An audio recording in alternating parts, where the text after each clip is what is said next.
This is Decarbonize the World with Frank Deline, solving the climate crisis while increasing profits in your business. Here's Frank. Joining me this week is Norman Crowley, a visionary entrepreneur and climate change advocate. Since starting his first welding company at just 16 years old, Norman has created companies that have left a lasting impact on the world.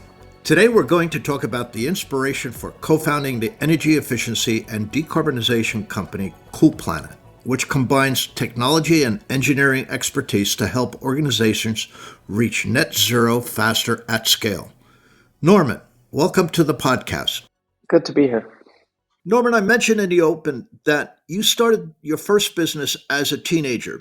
What motivated you to become an entrepreneur? Well, as you can probably hear from my accent, I'm Irish. And so Right. I grew up in a place called West Cork in Ireland, and we never had any money. In the 70s, Ireland was like a third world country. So we never had any money. And it was also pretty kind of religious and not that liberal. And we kind of grew up with a diet of working on the farm and Catholic religion. And then on TV, we used to watch American soaps, and we just wanted to escape. We wanted to make more money and just be more liberal, I guess. And so the way to do that was set up your own business and make more money, and business equaled freedom, basically. And so when I was 12, my dad taught me how to weld. Clearly, health and safety was not a number one priority. Welding was like alchemy to me. It was a way to make money. Farmers wanted me to fix things. Everybody wanted me to fix things. And so I could make money at a young age. And so school became less attractive and making money became more attractive. And that's where the startup mentality came from. How did you grow your welding company to employ a team of 8 within a year? You know, I started as an entrepreneur early also, and I was young. Nobody had problems working for a kid. No, I guess people wanted work, Right. and so they didn't. As long as I paid them, they were Right. really happy. You know, it was a pretty transactional relationship. Although I'm still friendly with most of those people today. Yeah, and at that age, growing that business to that kind of size, that was a great accomplishment. Yeah, although one thing that comes with entrepreneurs, as I'm sure you can relate, is insecurity, right? The great Right. imposter syndrome. I think it took me about 30 years and several businesses to kind of break out of the imposter syndrome. So you didn't stick with welding. You went out and started a computer and internet business called Trinity Commerce that you sold for over $20 million. Mhm. How did you feel about selling? I guess when you're doing your first serious business, you look at it as, when I sell this business, I'll be happy. So you're always, looking to go, wow, like when I sell this, I'm going to be able to buy a big house and a fancy car and all that. And so what you realize after you've sold it is that the fun stops, that you realize that you missed a team, and yeah, it was stressful. And so you also missed the stress. But then you discover you're just another guy with money, and Right. if you go to any fancy resort, you can meet lots of people with money, and some of them are exciting, but most of them are pretty boring. Right. And so what happens then is you kind of say, okay, I missed the excitement, let's go again. And we sold that in 1998, and we've gone again 3 or 4 times since then. And now, I guess I understand that it's about the work. It's not about the money. I should have realized that from my dad. My dad passed away about 5 years ago, and he was working. He was 90 when he died, and he was working right up until when he died, like 8 weeks before he died. He was still Wow. working. It runs in the family. Yeah. So what was the motivation behind founding CoolPlanet? So we built a couple of businesses after that initial one. So we sold Trinity Commerce. We set up a gaming technology company called Inspired Gaming, and that became quite big, 2,500 people, floated it on the London Stock Exchange, sold it for about $500 million. And when that was being built, I saw an inconvenient truth, like many other people. I also had a friend, George Polk, was a very serious player in climate change. And he would invite us to his house and we would meet climate scientists. And I had young kids at the time. And I guess there was this slow dawning on me that our grandkids were not going to survive this. Right. Maybe our kids would survive it, and maybe even our kids would have a very different experience of the world than we had. That storms would be heavier, weather would be tougher, and maybe they wouldn't get to enjoy the world as much as we did. And certainly our grandkids would have a very different experience. And also, the more we looked at climate, the more we saw that places in the world were having a much tougher time than we were having. And so there was just this dawning on us that we had a responsibility to stop this from happening. And that's when the idea came to us that maybe we should just stop building businesses where you buy something for $1 and sell it for 2, and instead build something that was going to have a much more lasting impact. Right. I had a similar inspiration, when I got involved in it. And, Mm-hmm. Also I felt that it was our generation, the boomer generation, that contributed a lot to climate change. I'm born in Norway, so the Norwegian culture is, we have a sense of responsibility and for good stewardship to the environment. So that was always behind my inspiration also. So, but just fixing what we did from our generation, I think was I would say, inspiration for me to get involved in it and climate change.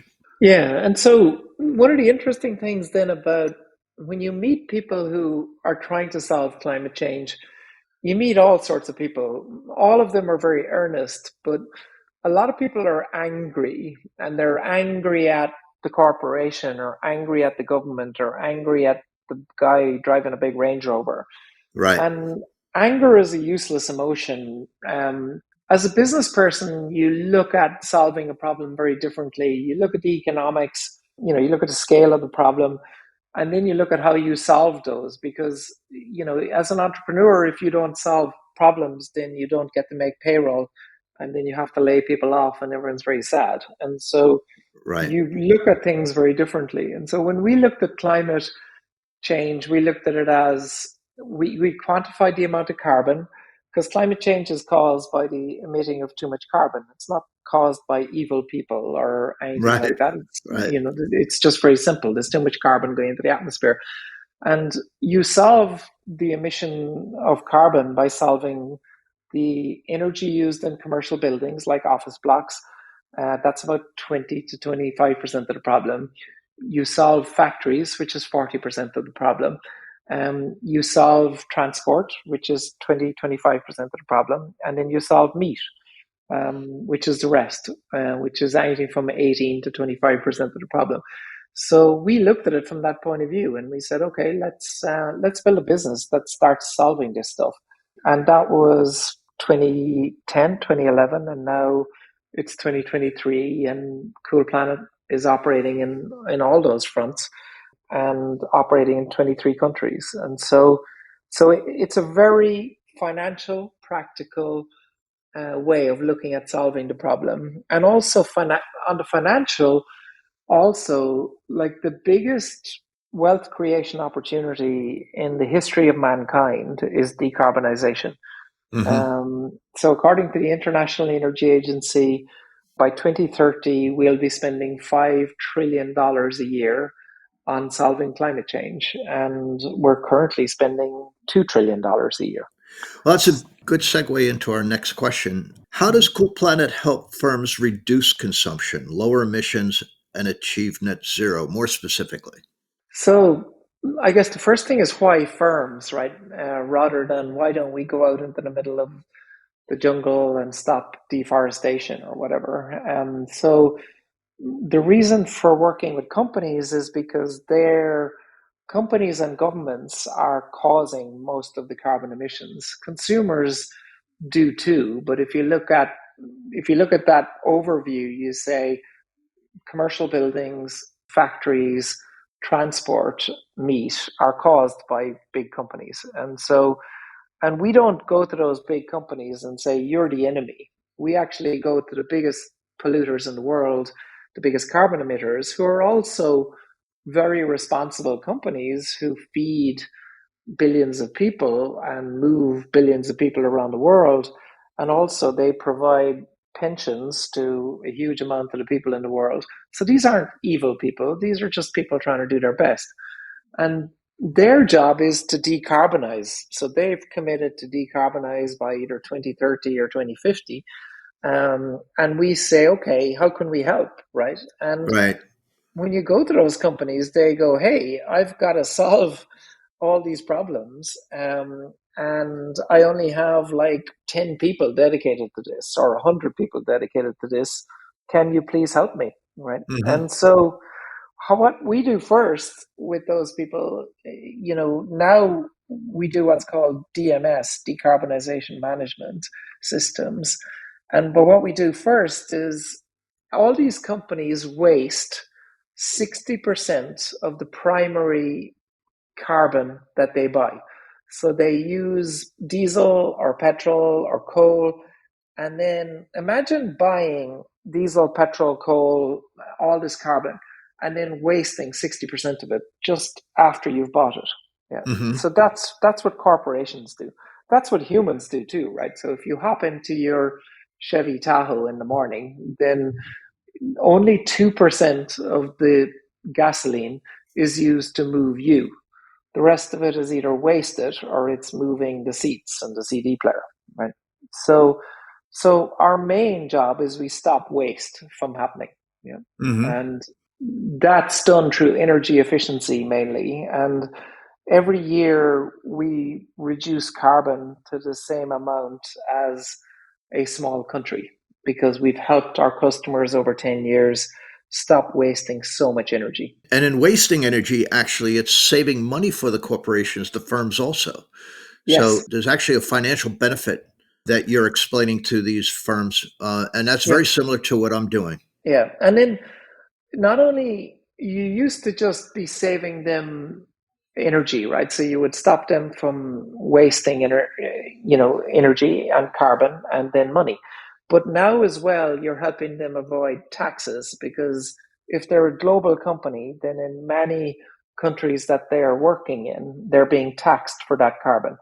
And Right. so now you have this like triple benefit. It even gets more extreme than that. If you take a mining client of ours, and let's say that mining client is operating diesel trucks, those diesel trucks, 30% of all deaths in mining are caused by diesel trucks driving too quickly.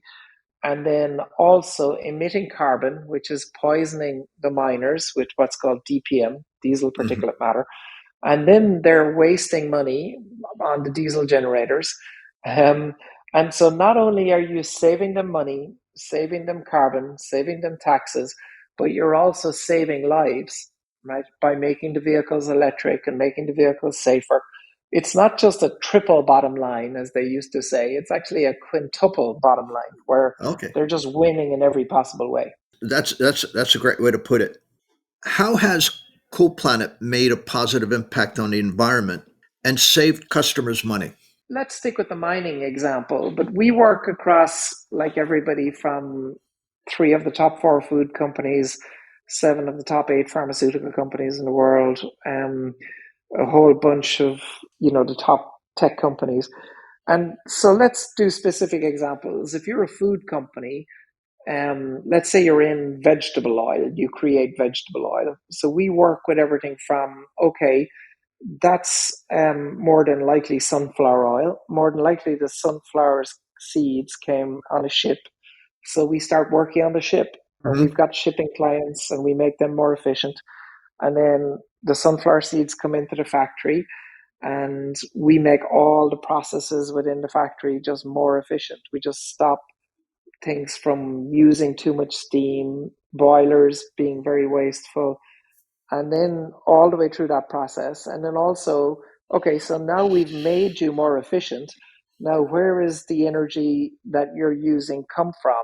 Can we work with you to get more solar energy, more wind energy? Mm-hmm. Can we help you integrate that into your factory so that When wind energy is cheap, you're using more energy. When it's not, you're using less energy. And then it goes all the way through to, we have a phrase from plant room to boardroom, right? So we stop the energy from being wasted in the plant room. And then when you get to the boardroom, we help you with carbon accounting. And now there's this crazy thing happening in the world that if you're a corporation and you're borrowing money, which corporations do all the time, if Right. you can't reduce the carbon in your business and you can't show the bank that you're reducing carbon every year, then the price of your debt is going up all the time. So if we can work with you and your bank, we can show your bank that you're a very carbon friendly company, then we can reduce the price of your debt. So we have this phrase now from plant room to boardroom, which is all of that. Has ESG become an Yeah. issue there in Europe as it is here? Yeah, it's massive. Look, during the kind of, from 2010 until 2020, all corporations cared about was saving money. So we could save them money by making them more efficient, and that's what they cared about. And then we noticed during 2020, even with COVID, the same corporations would turn around and say, "Hey, yes, you're saving me money, but how much carbon is this saving?" And Right. they would never care about that before. Then carbon accounting came into it, which is the whole tracking of carbon. And then that went into a wider thing about, hey, can you also prove that there's no child labor involved in the manufacturing of my steel? And so it became a big data tracking problem. And thankfully, our platform does all of that. And that's over the years, the platform has had to become very broad and very deep, right? So, on one level, you're tracking carbon in your steel in China. And then on another level, you're managing a vehicle in a mine and making sure that vehicle is safe. And Hmm. I guess because of it's easier to track data now, it's much easier to be able to track all this stuff. Right. Can you share more about your in-house developed software, Clarity? Yeah, so clarity then is the root of everything, right? Yeah. So Hmm. and that goes from everything from monitoring how efficient a boiler is in a factory to making sure in a hotel that we're not overheating or overcooling a hotel room, to tracking the efficiency of buses in Portugal and making sure that electric buses are cheaper to run than diesel buses. So if you imagine like 20, 30 years ago, there used to be an accounting system and it would track what's called general ledger, cash flow, profit and loss. And then we developed ERPs, right? So SAP is an ERP. So it's not just Right. tracking accounting, it's also tracking, your manufacturing process and your CRM and your customers and your sales. And so then it came out this idea of an ERP and a CRM.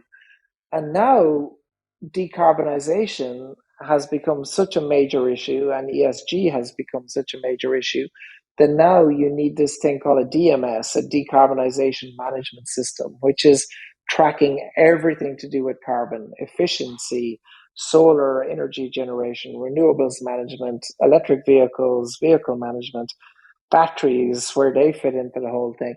And that area is called DMS, decarbonization management. And we're the global leader on DMS, basically. So I guess a bit like Salesforce invented cloud software, we invented this concept of DMS, decarbonization management.